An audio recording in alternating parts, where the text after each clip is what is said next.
Roger, Mission Control. This is Mission Control to the launch vehicle. This is launch vehicle. We'd like to respond to a 3-7 checklist requested by Mission Center Control. Over. Roger, launch vehicle. Stand by. We'll prepare the checklist for rundown. And then for you. All right, we're situated here ready for liftoff. Checklist A71 Beta Niner. Roger, launch vehicle. The systems checklist proceeding as follows. Ceiling 300 Alpha and all systems are go. VTR recorders engaged and running. Over. Roger, all systems. Delta 999.113 time and counting. We request an Allison check on the 37 hydrogen unit. Command module ready. Prepare for liftoff. 10, 9, 8, 7, 6, 5, 4, 3, 2, 1.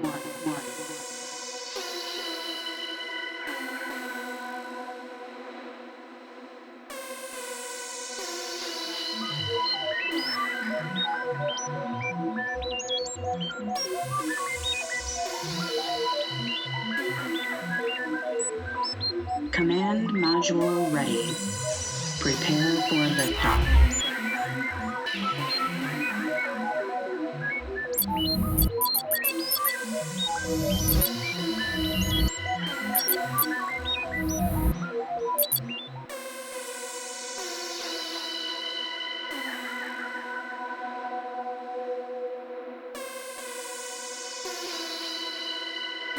Five, 4, 3, 2, 1. Activate K-1 agenda. Epilogue. Command module ready. Prepare for liftoff.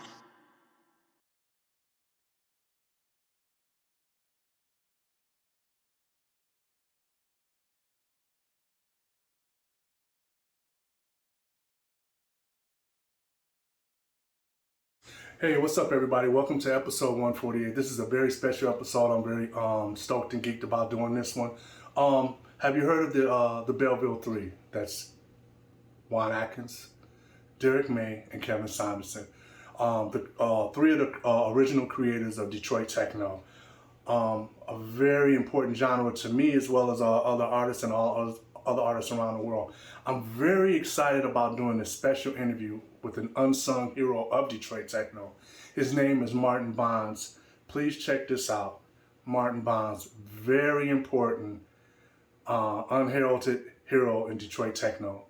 He was a frequent collaborator with the Belleville 3. Maybe some of you remember the Marty Hardy mixes on the classic KMS label. Well, I'm proud to say and happy to say, check this out. This is an interview with one of my top 10 favorite electronic artists of all time, Marty Bonds. Hi, I'm Marty Bonds from Detroit. Cool.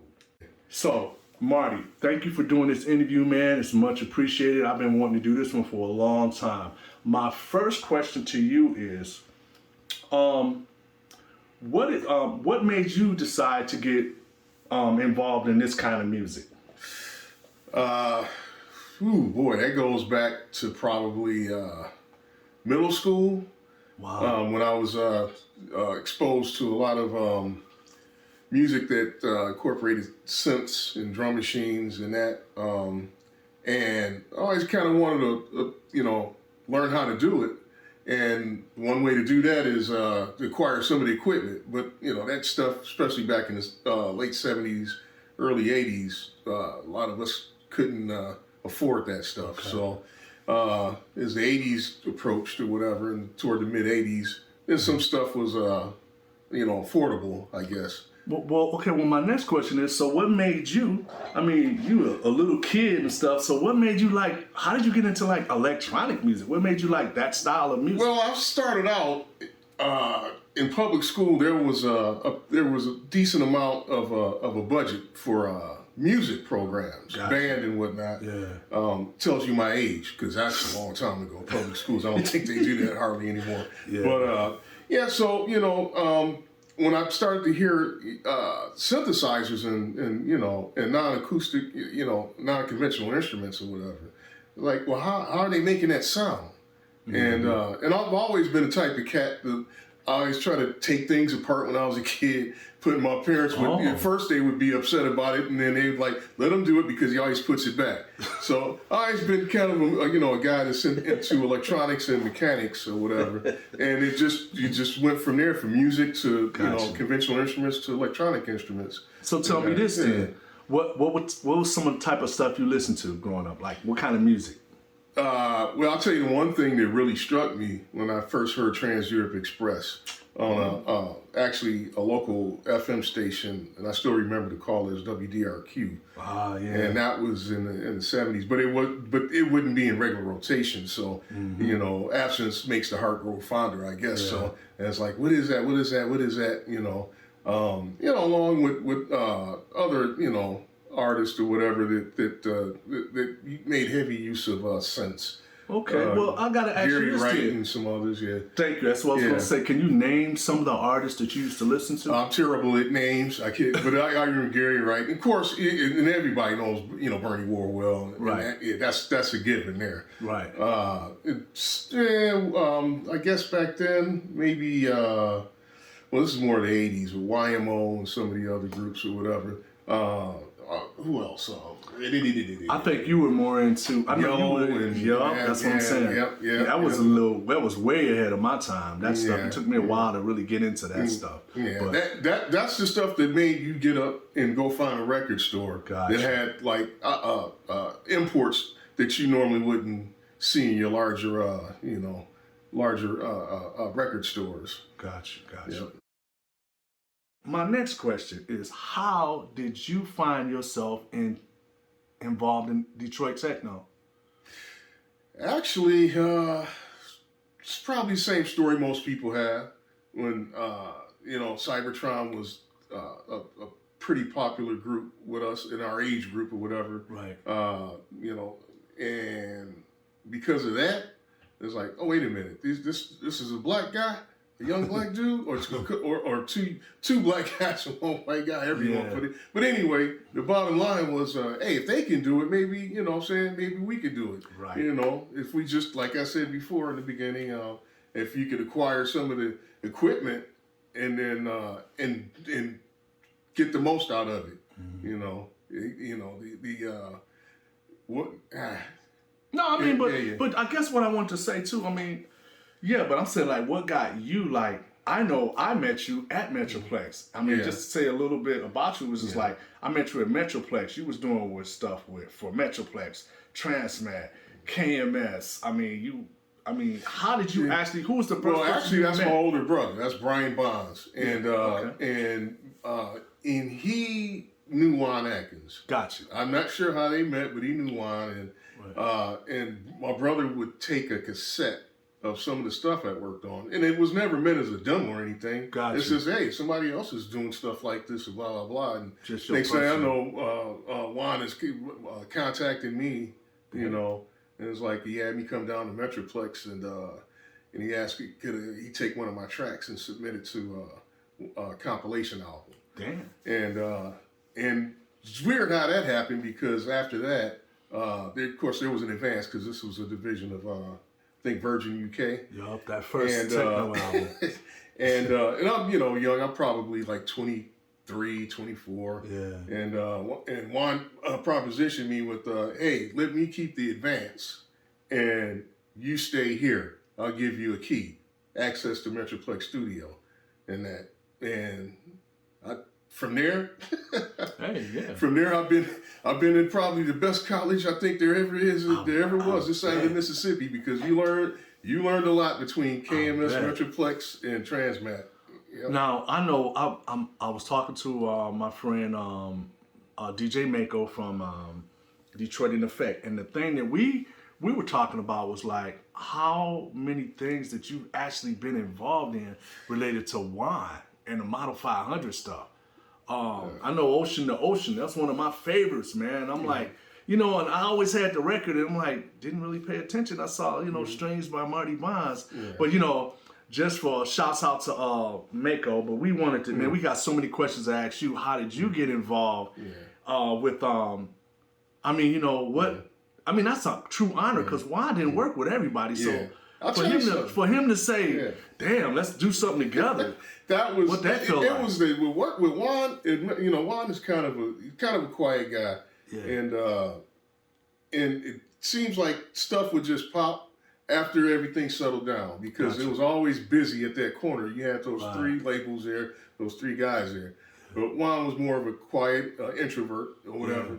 And so after things quiet down, it seems like that's when Juan picked up, and he'd start something. I'd hear it, you know, from the bedroom or whatever. Right. And I'm like, hey, I'll walk in the studio, just check it out. And Juan would tell, and it's particularly with Ocean to Ocean. Yeah. And Juan would like to reminisce because he's older than me or whatever. And he would try, you know, he would mentor me. But he would tell me, he's like, hey, man, add a line to that, string line or whatever.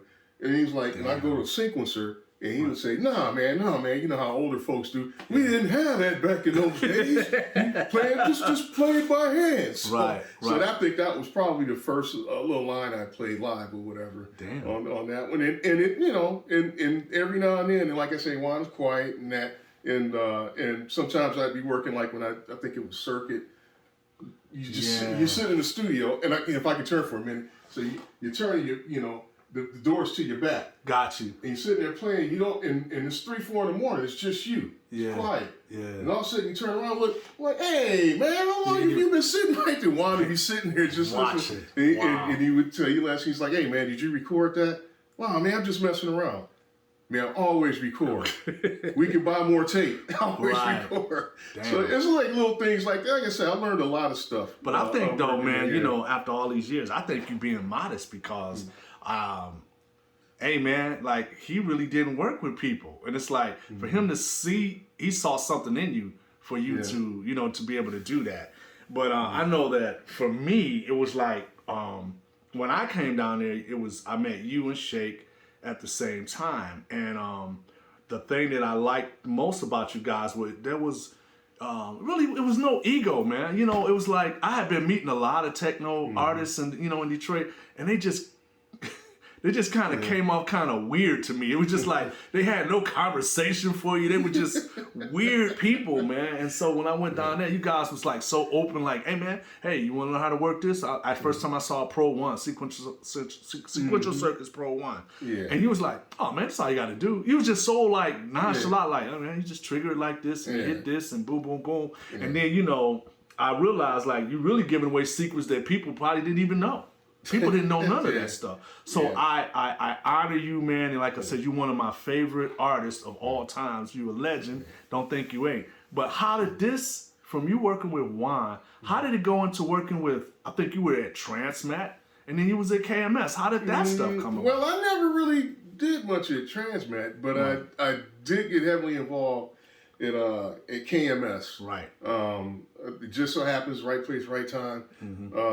Kevin was in need of a house engineer. And that, and I really didn't have a whole lot of experience working with a more of a commercial, larger kind of studio, a 2-inch, 24-track, and that, and Ron Saunderson was kind of like the man who was handling the books and some of the technical aspects. And I think Ron Saunderson went to Kevin and was like, Kevin, hey, you know, this guy with his New York accent, hey, you know, this guy Marty, you know, this so. And next thing I know, Kevin was like, hey man, you do house engineer? Man, he threw me a book about this thick, dealing with calibration and everything in that 2-inch tape machine. And it's like, here, get to work. I was like, okay, it's a job. And I enjoy doing, you know, doing what I'm doing. So, and I was there for a couple of years. I learned, you know, how to work in, you know, more of a, how can I put it?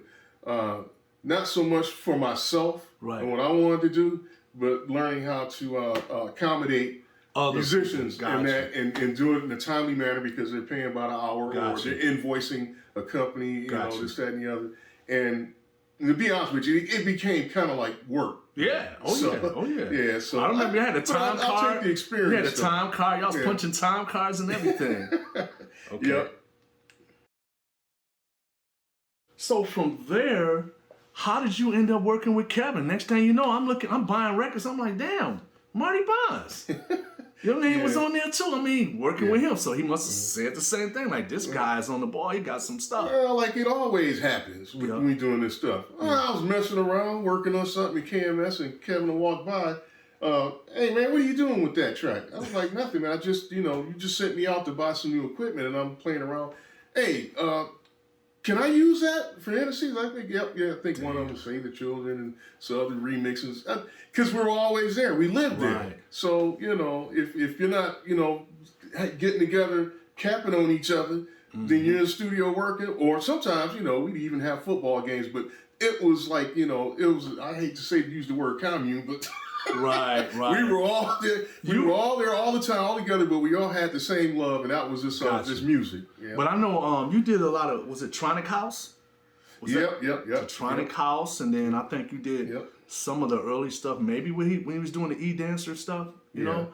And I was just like, damn. And I started noticing it because I'm one of the few people, I read the records, And then I knew from being down there, I was like, damn, Marty's always in the studio. Marty and Shake was always in the studio. Yeah. And they had you guys, I know you actually was doing mixes for them sometimes when they were gone. You were finishing mix styles. Or they were in the courtyard playing basketball. A lot of people don't know there was actually a little court in behind KMS and underneath Transmat. Wow. And I remember one of the Tronic House mixes.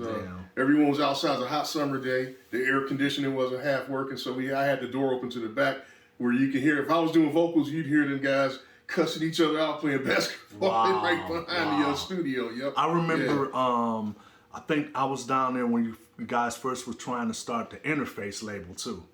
Yeah. And Other Side of Life, that was another one, man. I really liked that track, man. That was really, really nice. I like what you guys were doing. Yeah. But from there, man, it ended up being, you went on to do, you was traveling the world. Yeah, that was... Tell people about how you traveled the world and what you were doing. That was, initially, that was with KMS and Inner City. Like I said, as a house engineer, he also made me the audio guy for a leg of the Inner City World Tour.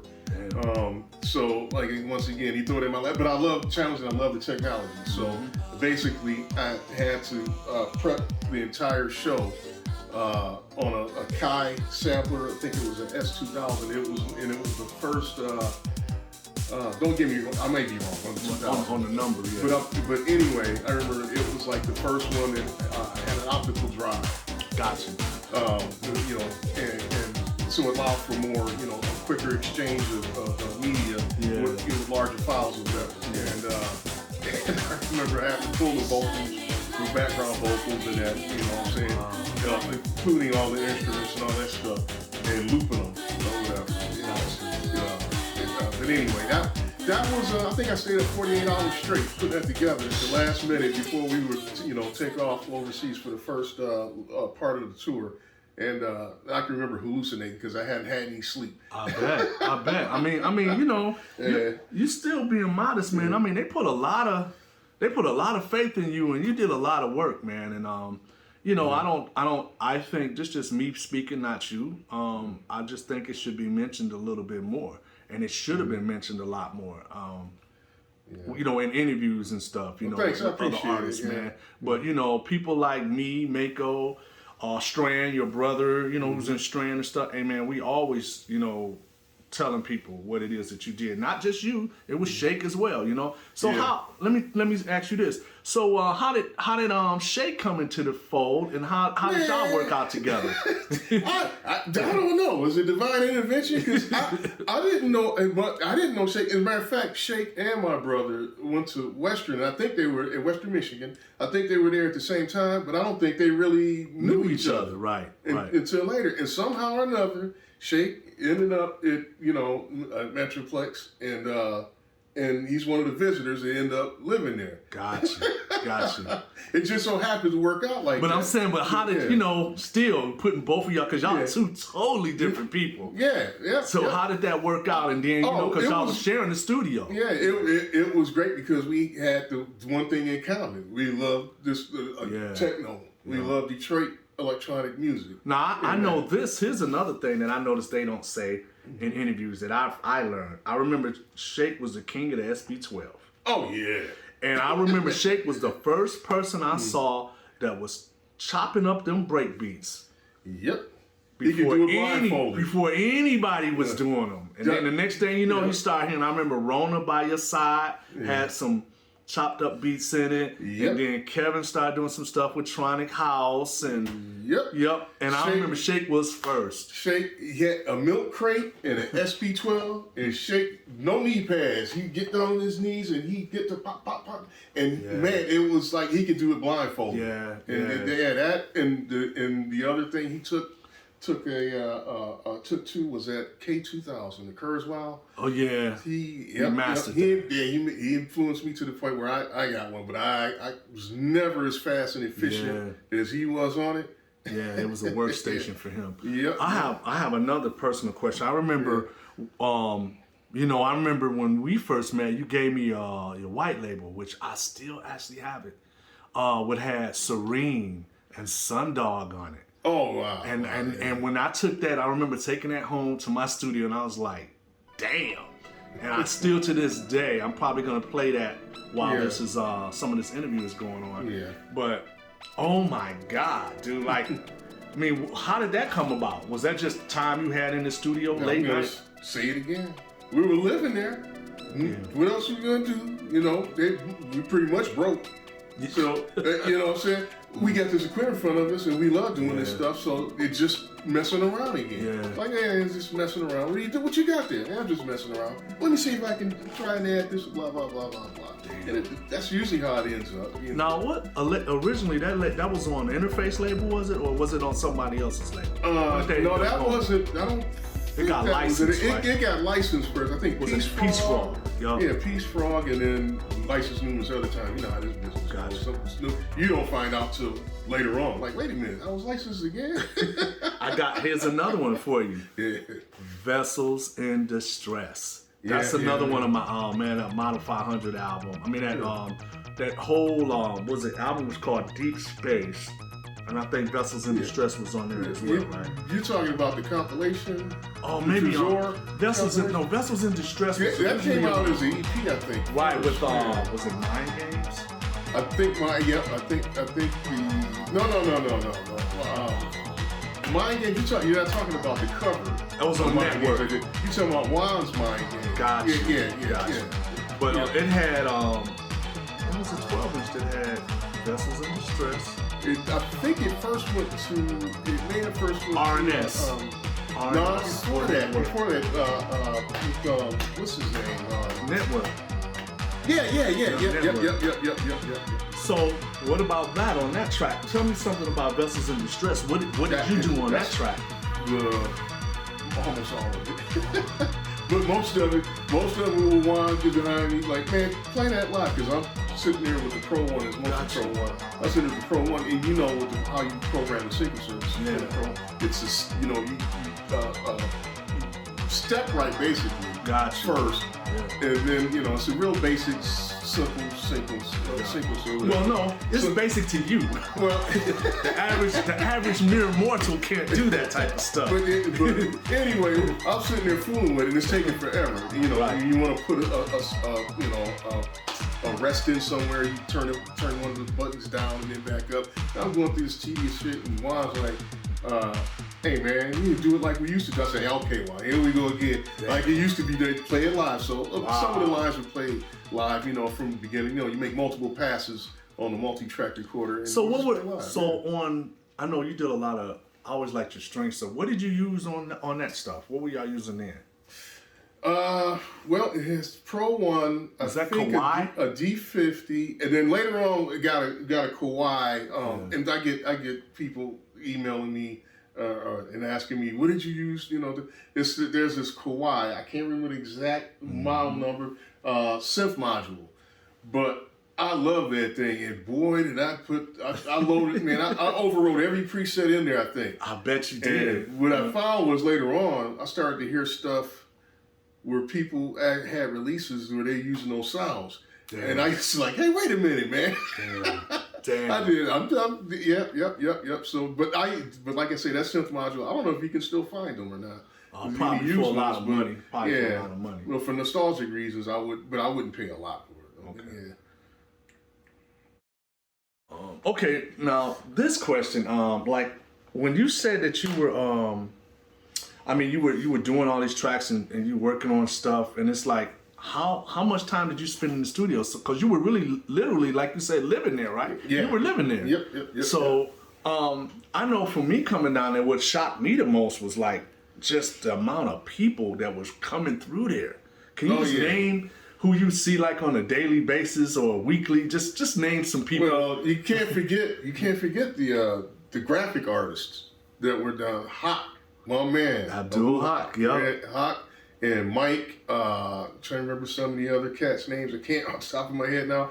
But they were their studio was in the basement. Gotcha. And which made it kind of so cool and unique is periodically Hawk would come upstairs from, painting or whatever he's doing to the studio part where we were working. Right. He'd sit there and kick it with us, and we'd maybe be starting a new track or something. And he'd listen for a while and grew to it, whatever. And he's like, man, I think I got an idea for this. And he'd go downstairs and create a cover for the a cover for the 12-inch of the album or whatever. Damn. Which was, I take it, I took it for granted at that time, but that was something unique that I realize now. And that's what kept, Detroit Techno was more intelligent. It wasn't all that silly stuff. It had to be, there was a concept behind it, the art, all that stuff, the naming and all that. But name some other, like, artists, like Detroit artists who were around at the time, You had performers, God dang. Because, remember, you said, like, Transmat was upstairs. Yeah.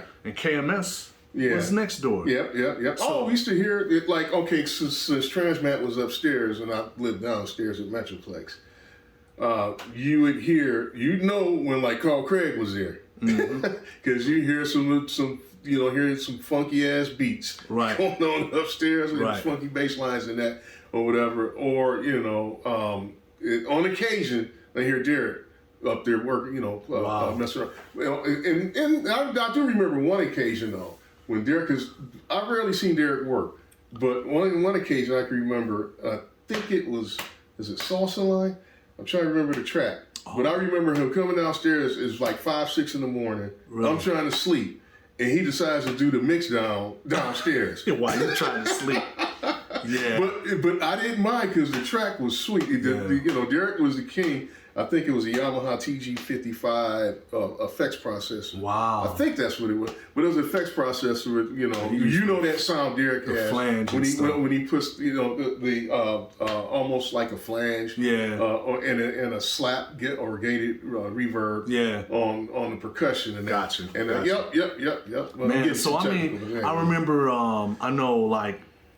really everybody came through there. It was, I remember meeting Reckless Ron at the time. Oh yeah, Ron Cook. Ron Cook. It was Mike Huckabee was down there. That's a whole other story. Ron Cook and all of us went on an excursion to California. But that's a whole, you might want to say that for you. That's a big one. Well, let me ask you this. So what y'all went on a trip together? Well, Juan's idea was to set up a distribution. And we went out there and he had a meeting. To California?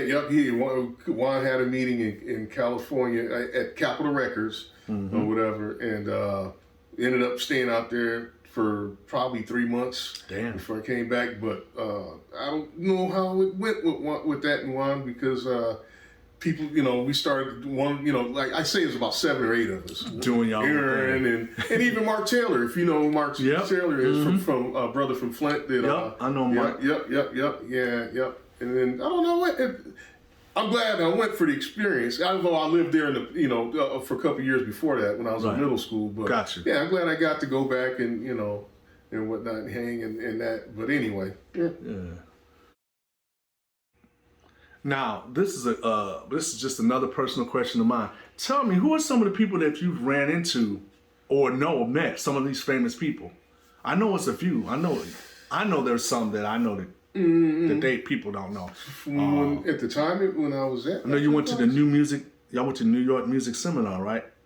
You know what? That's one that I never did do. I went to one in Chicago, but not New York. But I know for a fact that you've probably met some of the guys from Depeche Mode and some of these people that came down to Transmat and some of these people. There's a lot of them I can't remember. One of them I do remember specifically is the guy from ABC, not the tall lead singer, but the shorter guy. Gotcha. I can't remember his name, but he was at Transmat, came downstairs because I always forgot to lock the door. And people kept. But anyway, he came downstairs when I was actually working. I was just like finishing some of the last parts of The Other Side of Light. Damn. And he was sitting there listening to it, and he was like, "Man, that is a great song." Blah blah blah blah blah. Wow. So I was like, "Hey, wow! I'll take that as a huge compliment coming from ABC is one of the British pop bands that I actually really like or whatever." And then Kevin happened to walk by, and it's like, "Wow, that's a great song." And I was like, "Okay, so I guess this is a wrap then." See, I don't have to do nothing else to this track. Wow. I got the approval of the, some of the people I really admire or whatever. But but see, you probably I guess you just still being modest. Everybody came through that spot. Yeah. We're saying Blake Baxter. We're saying Eddie Fowlkes, right? Yeah. But see, the reason I don't mention it is because it's all like family. Right, because you saw them all the time. But these people watching this be like, okay, they hear me talk about Marty. Yeah, okay, what did he do or whatever, Yeah. Now I'm putting people up on stuff that they didn't even know. And I know that I remember when we were there, me and Beck, when we did our first, we got a contract with Metroplex. We met the guy Abdul from Adrenaline MOD. Yep. That freaked me out. Oh, Gerald Simpson. Yeah, that's another cool brother. Yeah, that freaked us out because we never heard of black dudes with a British accent. We were tripping like, this dude ain't from around here, But it was like y'all walking around, all these guys talking to y'all, know y'all and everything, man. That was for me. That was more of a culture shock because I was from the east side of Detroit and we hadn't seen any of that. And I remember when we first came down because Wine wasn't there, and then we came down a couple of days later and he was there. And I remember he said he was finna go work on some music. I'll never forget this. And me and Beck were walking behind him, and he turned around and said, "Where y'all going?" We was like, "Oh, we want to see you work." He was like, "No, I don't let people see me work." And we was just like, man, like hurt, like damn. And then we thought about it, like, yeah, okay, I got it. We started seeing some different things that we had never seen before. Yeah. But I wanted you to. I asked everybody this. Tell me, what was your favorite times and best moment? One of your best times and favorite moments of being a part of this whole Detroit techno thing. Oh man, probably when the whole, I guess, crew was there together, which would consist of like Juan, Aaron, his brother. I gotta mention. Kevin Jackson, also known as Kev Rock or Kev Rockski. Oh, okay. I don't know if you ever met him, but that was Shake's boy, right? Was it Shake's boy? Maybe not. Okay. He was actually a friend of mine. I met him when he was in high school. Gotcha. And he really didn't do music or anything like that. Yeah. But he had a great ear. You listen to his opinion. Gotcha. And he would, a lot of times he'd provide the green inspiration. Mm-hmm. Now, what I did like about being down there was it was a sense of when you brought your cassette, everybody was listening, and your shit better be tight, cause everybody they'll lambaste you if that shit didn't sound right, or or if you're not trying to, if they could tell that you're not trying to create something different or create your sounds or whatever. So that's what I always liked. I mean, I remember being down there just laughing, man, because we just. People just be so honest, like, man, that's some bullshit. That don't sound right, or But that's how you talk when you feel like a close knit kind of, group or whatever. Yeah, that's. So what about? I mean, how did you come in contact with Eddie Fowlkes? Because Eddie was. Oh man, Eddie, just way before this stuff even was probably thought about. Eddie knew me. Eddie's older than I am. Yeah. Brian, my brother and Eddie were friends. Okay. Since probably, I don't know, elementary school. Damn. Eddie can remember me, and he cracks on me sometimes. And he's like, "Hey man, I remember you when you were riding a big wheel." I was like, "Yeah, you do." So they probably met like 74, 70 something, like, because he lived on the same block as we did on the west side of Detroit on Chapel Street. Okay.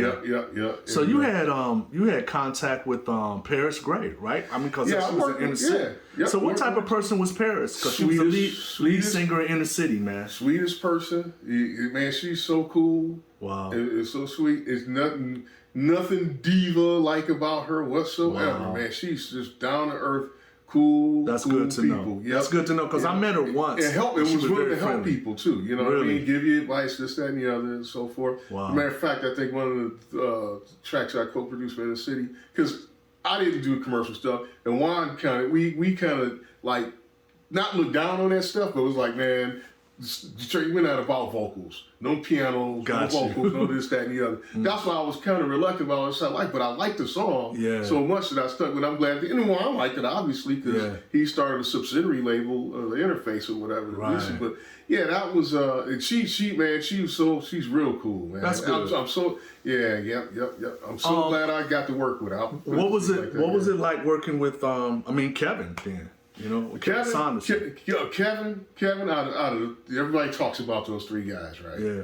Kevin is I'd say has the highest work ethic of I've ever seen. Wow. I've never seen a dude with that much energy, man. And like I say, the time before the first part of the tour, right? When I worked with him or whatever, I was up 48 hours because he was up 48 hours. Damn. Yeah. And it was not. It seemed like nothing for him at that time. You know what I mean? Wow. So yeah, he's the work ethic and which I wish I had if I had met him earlier. I wish I had met him at the time when it was a recent San Antonio. You know what I mean? And that was some because I started stuff. KMS. They were already established commercial artists. Gotcha. Yeah. I just recently met him for the first time. Oh, really? For the first time, we had never met. When I went to see your brother DJ at the Spotlight, and he introduced me to him. Okay. And he was Santino. He was he's cool, really nice guy, man. Yep. Let me ask you this too. What were some of the places you guys went on that tour? Of course, the usual England. We played a number of festivals though that I can remember. There was the Reading festival was real cool. That was memorable. I won't go into the details on that because it probably is not appropriate. So how many people were traveling there? See, it was me, Kevin, Paris, Kevin's ex-wife, Mike, Tommy Onyx, and actually Antonio's brother. Santonio's brother. Oh. Antonio Eccles. Yeah. Okay. Yep. Now I know you went to. I think you played Australia. All over. My favorite place was Bali in Indonesia. Oh wow! They set it up so during the tour, after we left, the last place was Singapore, and then they was like, look, we have a 2-week stay over in Bali. Damn. But they only let you stay there 2 weeks. That's your limit anyway. Gotcha. Unless you be you kick over 20 grand and start a little business or something like that. But, gotcha. Yep, that was that's probably my favorite place. Oh, that's cool. Yep, that's cool. Marty, by me being I got involved in Electro just from listening to Model 500 and Cybertron. Now I mean this is just for all the heads like me and Mako and some of us other guys that are like wine fans, and we model our stuff after his. You were down there at the studio when he was making a lot of the Model 500, stuff that was geared towards electro. I mean, what was that like? I mean, like, you guys was in the studio. If you was there all the time, how did he have time to work on anything? You guys just, because I think eventually you end up splitting it up and making like 2 little spots at Metroplex. You mean as far as the equipment and space, like there was like the A room and a B room. Gotcha. Almost. Gotcha. And of course the A room was a 16-track half-inch machine and the B room pretty much whatever little piece of equipment you carry in that room and hook up to the amp. And start, so a lot of times one of us would start a track out in the smaller room, which was the bedroom. Yeah. And then out into the, and once you feel, this should be expanded on, then you move that over to the A room with the multi-track recorder and all that. I also remember seeing all the reels down there. Yeah. And it was just, I remember hearing some stuff that was unreleased and stuff, man. And that was just so cool to me because I didn't know how to work any of those machines. Oh, man, I can tell you this one. This as far as Electro goes, because Juan was kind of getting away from the Electro thing. Yeah. But people were pulling back in like, man, you need to go back making that Cybertron type stuff, blah, blah, blah. So one day, sitting back to Juan, man, I got an idea. What? He's like, he had that Cheshire grin on his face. I'm like, uh-oh. He's like, hey, man, because I was working at KMS, right? I had access to the vault with all the tapes, the 2-inch track. So so we walk over there. I open the door, and he goes in and pulls out a 2-inch reel. Yeah. And I'm like, what is that? And it really didn't have anything discerning written on it. Like, I dropped it on the machine for him. Started playing, started listening to individual tracks on there. I was like, wow, this shit is sweet. It's like, this is some Cybertron back to Rick Davis and John, whatever. And that was the birth of the Passage. Wow. I mean, not the Passage. I'm sorry, not the Passage. Dang it. The flow. That was the birth of the flow. Yeah, that was the flow. Was and I remember pulling vocals. Juan had his idea to pull these vocals from I think it was Sarah Vaughan. Wow. And it was her singing flowing through. Got you. And never heard the finished product, right? Some years later it's released. And I don't hear the Sarah Vaughan sample. I hear something else. And every time I see Juan, I always mention, man, where is that version with the loop from the vocal loop from Sarah Vaughan on the flow? Man. Wow. That's really unique. That would have been unique. Man, oh man. Wow. See, man, you was privy to everything that was going on. I guess, okay, I have one last question, and my final question. I have one last question. Let me ask you, can you think of can you tell us a funny story? Any type of funny story that happened back when you were, at the label or overseas, or any funny type of stories that might have happened? Maybe in Japan with Inner City, and sitting down with I think maybe the vice president of Sony Records. Wow. And in this Japanese restaurant, and, of course, seafood is a staple. Yeah. And of course, super fresh, so you pick your fish out. Gotcha. While it's swimming. I think Paris picked out a fish or whatever, and he prepared it and brought it to the table. And you're sitting there with these, with all these people, whatever, executives from Sony and that. Damn. And the fish was so fresh that the nerves were still, I guess, active. Oh. So when she saw the fish flinch, jumped up, disturbed the table, the plates and shit. Oh man, yeah, that would have freaked me out too. And there are other stories, but none comes to mind. It's still kind of early for me. Okay, gotcha. Well, listen, I want to thank you so much, man, for doing this interview. And, man, I'll definitely probably have to have you do another one, man, because so many people. I want to have you do an interview with maybe me and Mako, because we got so much to ask you. But I guess I probably need to be doing an interview with Juan. I don't know if I can get Juan in here to answer some of these questions, especially on this Electro stuff, because so many people got so many questions on what was in his head and what he was thinking when he carried that on from Cybertron. But this isn't about that. I just want to say thank you, brother. Once again, man, you have been a brother, and I will never forget you looking out for me when I first got signed to the label. Love you, man, and I appreciate you, and I am your biggest fan. Man, thank you, because I am your biggest fan. Hey, look, and thank you for, for pulling out to fly, because Yes. I hadn't heard in years, and I was kind of reluctant, and you convinced me, and I'm glad you did, man. Yeah, Thank man. you. I'm, and your mix is still dog ass mix. Oh no! Listen, Version. Listen. It's Every not time, mixes, it's a version. every time I go someplace, people ask me about that record. So I'm trying to re-promote that because a lot of people still haven't heard it. This Yeah. whole social media thing. But once again, thank you, brother. Appreciate it. Thank you. All right.